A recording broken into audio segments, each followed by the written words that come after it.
नमस्कार मैत्रिणींनो, रुपालीस रेसिपीमध्ये तुमचं स्वागत आहे. आज मी तुमच्यासाठी नवीन विशेष म्हणजे आंब्याचा शिरा कसा बनवतात ते मी तुम्हाला दाखवणार आहेत. बघा, तर आंब्याचा शिरा बनवण्यासाठी घेऊया. तर मी 1 वाटी रवा घेतलेला आहे, तर अर्धी वाटी मी साजूक तूप घेतलेलं आहे. तूपसुद्धा छान वितळलेलं आहे आणि त्यामध्ये मी रवा ॲड करणार आहे.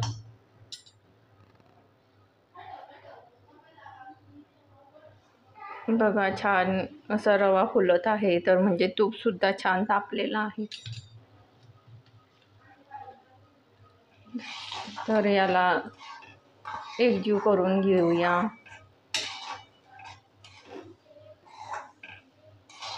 बघा, रव्याला छान असं तूप सुटत आहे.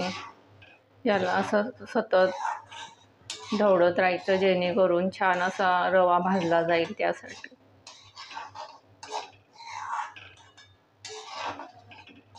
आंब्याचा शिरा हा मुलांना खूप आवडतो.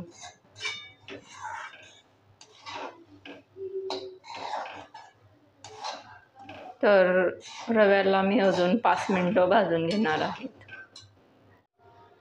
बघा, 5 मिनिटं झालेली आहेत आणि रव्याचा सुद्धा कलर बदललेला आहे. लालसर झालेला आहे रवा, म्हणजेच रवासुद्धा छान भाजून झालेला आहे आणि चमच्याचा सुद्धा छान सुटत आहे. बघा, थोडासाही चिटकत नाही, म्हणजे रवा छान भाजून झालेला आहे. तर यामध्ये मी 1 ते 1.5 वाटी गरम पाणी केलेलं आहे ते टाकणार आहे.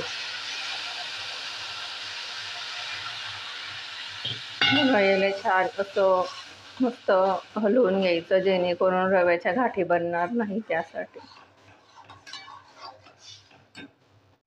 बघा, किती मस्त असं पाणी टाकलं गेलेलं आहे.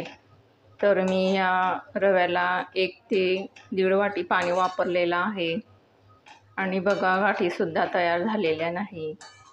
तर पाणी पूर्ण शोषून घेतलेलं आहे रव्याने. बघा, पाणी शोषल्यानंतर मी यामध्ये 1 ते 1.5 वाटी दूध टाकत आहे. दूध थोडं थोडं करून टाकायचं, जेणेकरून गाठी बनणार नाही त्यासाठी. बघा, मी यामध्ये थोडं दूध टाकलेलं आहे, तर अजून थोडं दूध यामध्ये ॲड करणार आहे. तर परत मी याला एकत्र करून घेणार आहे.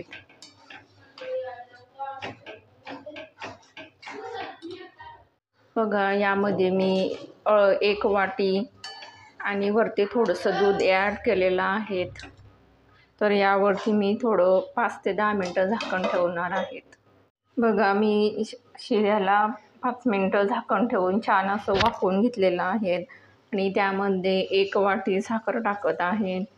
साखर टाकल्यानंतर छान असं साखर एकत्र करून घेणार आहे.